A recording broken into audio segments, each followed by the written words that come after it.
Here's what you're going to work on today. You're going to be creating a circle graph like this that's going to represent your daily life breakdown.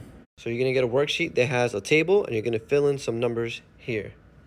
Then you're going to draw your picture here once you're done with completing that table. And if you need help drawing out your circle graph, you're going to scan this QR code, and it'll take you to the website that I showed you in the beginning of this video. And you can use that to type in your numbers to figure out how to draw it out. So when you go to the website, you're going to see pretty much different slice numbers. So you're going to put all your categories here. You're going to create a title for yours, whatever you want. And then you're going to put your percent values in here. And you can see that you'll do it correctly if all your percents should add up to 100%. So 30 is 60 plus 40 is 100. And once you put in all your numbers, you could change the colors if you want, but it doesn't really matter because you're going to do it by hand anyways. And go to the bottom where it says create printable graph, click on it, and it'll take you here. And you can use this to draw your circle graph. So let's look at how to complete this worksheet so we can create our chart. So for my first row of sleeping, I spent 7 hours and 30 minutes. So put your hour and minute breakdown.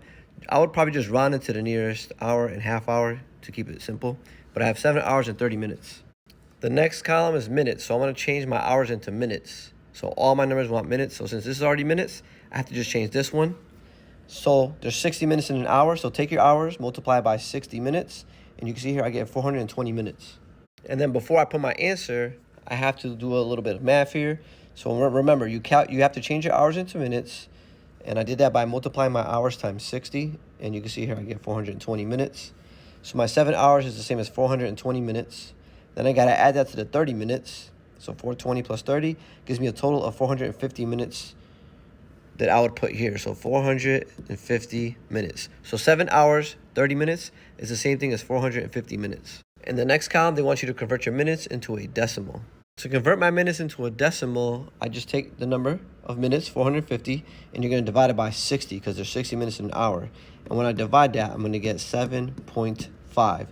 So this means basically we have 7.5 hours, or in this case, in my case, I spend 7.5 hours sleeping, which you can see makes sense. 7 hours and 30 minutes, 7.5 hours. And you can see that I did have an hour and an additional minutes. So it's possible that if you only sleep for 7 hours, then when you try to convert it back to a decimal, it's still going to be just 7. So these might match depending on what number you put there. All right, and then the last part is you're going to convert your decimal into a percentage because we're trying to figure out what percent of our day is spent sleeping. So how much percent of the day do I spend sleeping? So to get your percent, you're going to take your decimal, 7.5, and divide it by 24. And again, so since we're trying to find the percent of the day we're sleeping, there's 24 hours in a day. So again, we take how many hours we sleep out of 24 hours. So I spend 7.5 hours out of 24 hours sleeping. You're going to divide it in the calculator. And you can see here, I'm going to get a long decimal. I recommend probably rounding it to the nearest thousand. So tenths, hundreds, thousands. So cut it off after 3 digits. So in this case, I can see I'm going to get 313.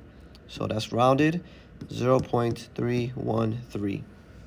But don't forget, this is not my percentage. So just like we practiced before, if I want my percent, I got to multiply this by 100.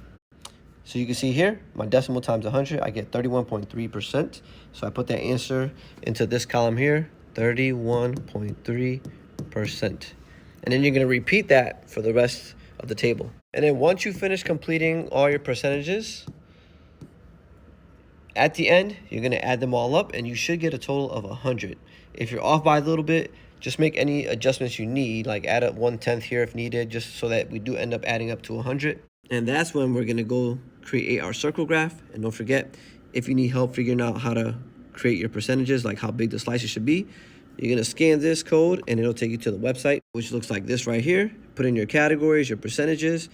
Just make sure it all adds up to 100%. For example, like let's say I barely spend any time playing sports or exercise or anything, and my slice came out very, very small, and I can't really write the label in here. Just draw an arrow pointing to that slice, and then you put your label on the outside. And also, don't forget to put your percentages for that category. So for sports, let's say it was 2%, and then sleeping, let's say it was 31.3%. So you want to just put your label with the percentage next to it, and then don't forget to put your name on it and hand it in today. So that way you can get credit for this assignment.